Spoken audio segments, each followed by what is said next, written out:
அனைவருக்கும் வணக்கங்க. எல்லா பேரும் நலமுடன் இருக்கிறீர்களா?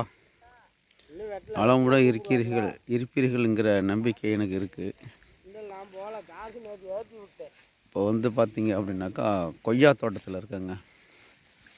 கொய்யா தோட்டம் இதில் நல்லா இருக்குங்களா? எல்லாம் கொய்யா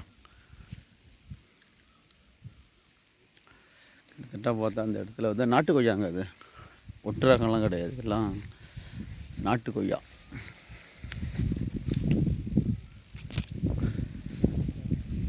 கொய்யா பழத்தில் என்னென்ன சத்துக்கள் இருக்குது அப்படிங்கிறது எல்லாருக்குமே தெரியும்.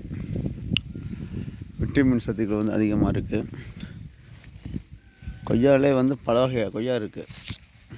வெள்ளை கொய்யா இருக்குது, சிகப்பு கொய்யா இருக்குது.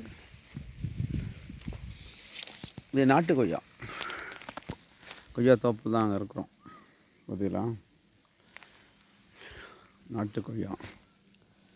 கொய்யாவுக்கு இன்னொரு பேர் கூட ஒன்று இருக்குங்க.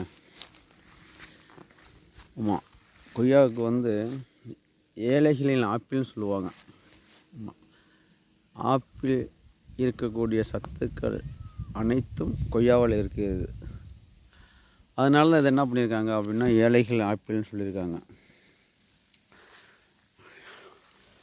ஃபைபர் சத்து அதிகமாக இருக்குது கொய்யாவில்.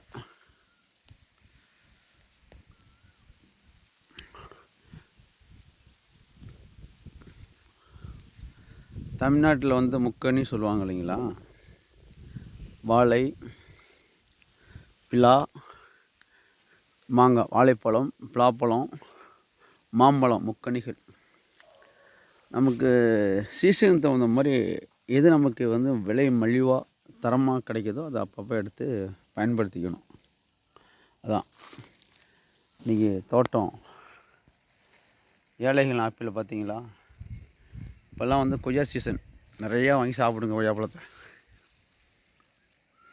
ஓகே, பாய்.